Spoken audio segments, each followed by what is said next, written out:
السلام علیکم ورحمۃ اللہ وبرکاتہ۔ پیارے بچوں، میں امید رکھتا ہوں کہ آپ لوگ پورا سبق جو پہلی تختی کا تھا اچھے سے یاد کر لیا ہوگا۔ اس میں سے ہم نے 2 طریقے سے سبق پڑھا تھا، اور جب تک ہم قرآن پڑھتے رہیں گے پہلی تختی کا مد والے الفاظ اور بغیر مد والے ہمیشہ کے لیے پہلے اس کو ہم پڑھتے رہیں گے، پھر اس کے بعد آگے کا سبق چلیں گے۔ پہلے پچھلے سناتے ہیں سبق کو، پھر انشاءاللہ ہم آگے کا سبق پڑھیں گے۔ پہلے ہم نے اعوذ باللہ پڑھنی ہے، اور یہ یاد رکھیے گا اعوذ باللہ کو پورے ایک حصے میں نہیں پڑھنا ہے ابھی فی الحال، کیونکہ جب ہم اعوذ باللہ کے ہجے تک پہنچیں گے یا بسم اللہ کے ہجے تک پہنچیں گے تو ہم انشاءاللہ اللہ تعالیٰ ہمیں توفیق دے گا، تو پھر ہم ایک ساتھ بھی اچھے سے پڑھ لیں گے۔ تو اس لیے اعوذ باللہ کو میں پڑھتا ہوں، اور آپ غور سے سنیے گا اعوذ باللہ کو سیکھنے کے لیے کیسے پورے الفاظ کیسے پڑھنے چاہیے۔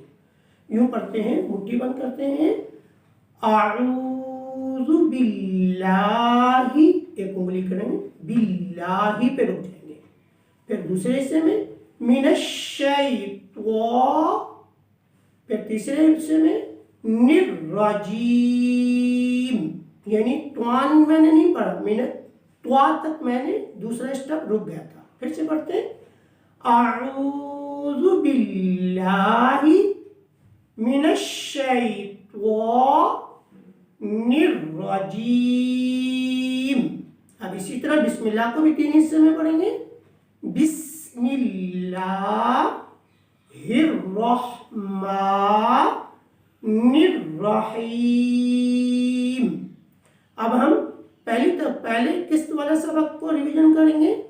مد والے الفاظ سب سے پہلے جو 15 الفاظ ہیں مد کر کے پڑھتے ہیں، جیم، دال، ذال، سین، شین، صاد، ضاد، عین، غین، قاف، کاف، لام، میم، نون، واو۔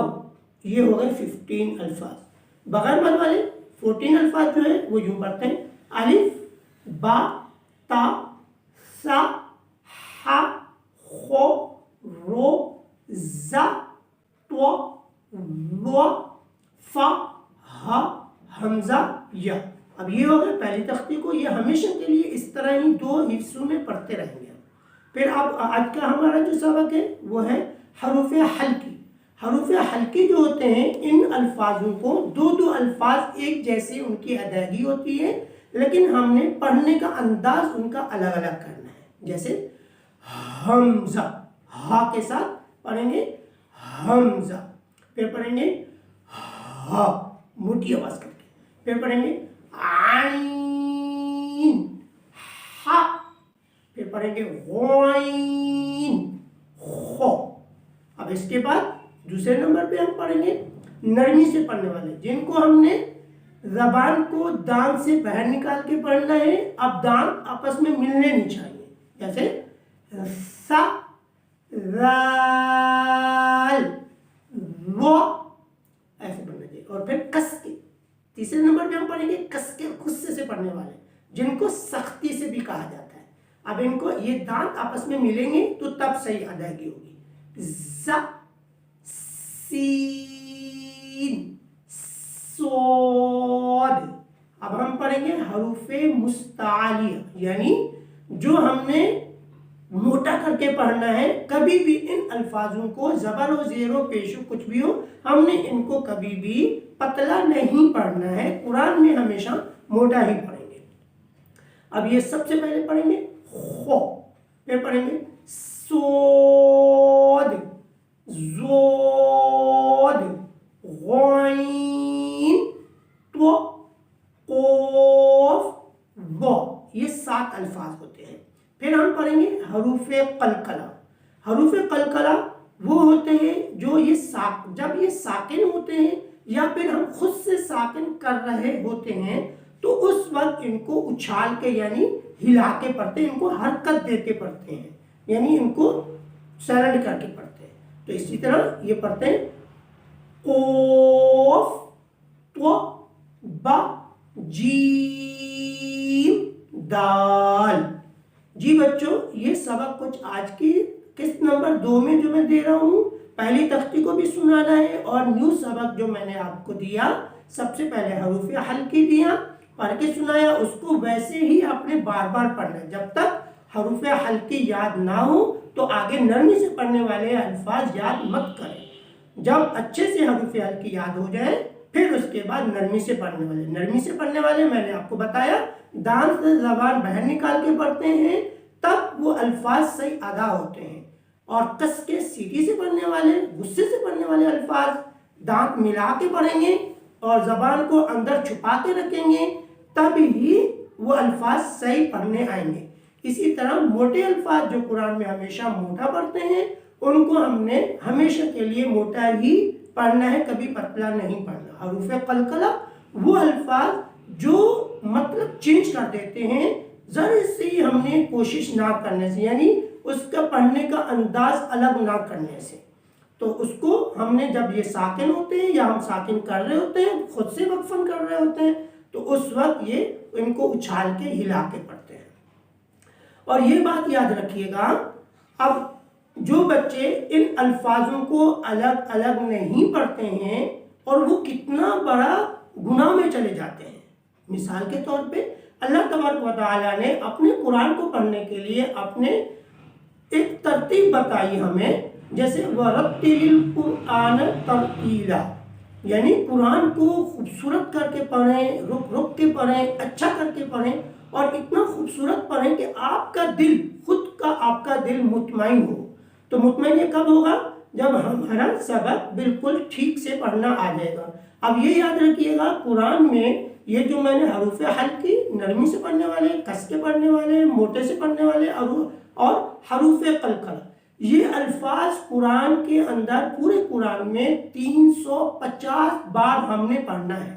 اگر ان کی ادائیگی ہمیں صحیح نہیں آئے گی، یہ الفاظ 350 مرتبہ ہم قرآن میں غلط پڑھ سکتے ہیں، اور یہ یاد رکھیے گا۔ اور 350 مرتبہ جو یہ قرآن میں آتے ہیں الفاظ، یہ یاد رکھیے گا، یہ الفاظ بار بار آتے ہیں۔ بار بار کا مطلب یہ پورے قرآن میں یہ الفاظ 40,000 بار آتے ہیں، یعنی ہم نے ایک الفاظ کو 40,000 مرتبہ بھی اس کو غلط پڑھا پورے قرآن پڑھنے کے بعد، تو آپ کو ہم اللہ تعالیٰ کیسے ثواب دیں گے؟ گناہ ہی ملے گا۔ جب ہم یعنی ایک حمزہ اور عین کی میں مثال دیتا ہوں، ویڈیو لمبی ہو رہی ہے اور میں ایک عین اور حمزہ کی مثال دے رہا ہوں۔ یہ قرآن پاک میں آتا ہے ان اللہ علیم، عین کے ساتھ علیم، اس کا مطلب بنتا ہے کہ اللہ تعالیٰ جو بھی کرنے والا ہے وہ اللہ تعالیٰ ہے، یعنی جو چیز بھی یہ قرآن پاک میں آتا ہے کہ خوب جاننے والا اللہ ہے۔ کیا لکھا ہوا ہے؟ واللہ علیم، ان اللہ علیم، یعنی یہ سب بہت ساری جگہوں پہ قرآن پہ آتا ہے علیم۔ عین کے ساتھ ہم پڑھیں گے تو اس کا مطلب بنے گا خوب جاننے والا۔ اب پڑھیں گے ان اللہ علیم، مطلب حمزہ کے ساتھ، تو اس کا مطلب بنتا ہے خوب جاننے والا نہیں بنتا ہے، اس کا مطلب بنتا ہے دردناک۔ اب یہ عین اور میں جو فرق ہوتا ہے، اب یہ خود آپ اس چیز کا اندازہ لگا لیں کہ عین کو پڑھنے میں ہم کتنا صحیح پڑھ رہے ہیں، اور اسی عین کی جگہ پہ ہم حمزہ کی آواز کرتے ہیں، لیکن آواز کا انداز ہم نے صحیح نہیں کیا، کیونکہ جو ہم پاکستانی یا ہندوستانی ہیں، ہم جو اردو پڑھتے ہیں، اردو میں ہم نے اس چیز کو کلیئر نہیں کرتے ہیں، اس لیے عربی میں ہمیں جب عربی سیکھتے ہیں تو اس چیز کو بہت اچھے طریقے سے پڑھنا چاہیے، یعنی حمزہ عین کو یہاں دبا کے پڑھیں گے اور عین اگر ابھی سے ہم نے ٹھیک نہیں کرنا تو آگے جا کے علیم اور علیم یہ الگ ہم نہیں پڑھ سکتے ہیں۔ تو اس لیے پیارے بچوں، ابھی آپ جس سے بھی پڑھ رہے ہیں، امی سے پڑھ رہے ہیں، بابا سے پڑھ رہے ہیں یا پھر اپنے قاری صاحب سے پڑھ رہے ہیں، تو ان الفاظ کو آپ نے الگ الگ طریقے سے انداز الگ الگ پڑھنا ہے. یعنی عین ہے تو دبی ہوئی آواز آنی چاہیے، حمزہ ہے تو منہ سے آ کر کے آواز. یہ بھی میں آگے جا کے آپ کو بتاؤں گا. تو آج کے سبق میں ہم نے کیا کرنا ہے، حروف حلقی نرمی سے پڑھنے والے، کس کے غصے سے پڑھنے والے، اور مستعلیہ یعنی موٹے سے پڑھنے والے، اور ہم نے حروف قلقلہ یاد کرنا ہے. والسلام ورحمۃ اللہ وبرکاتہ.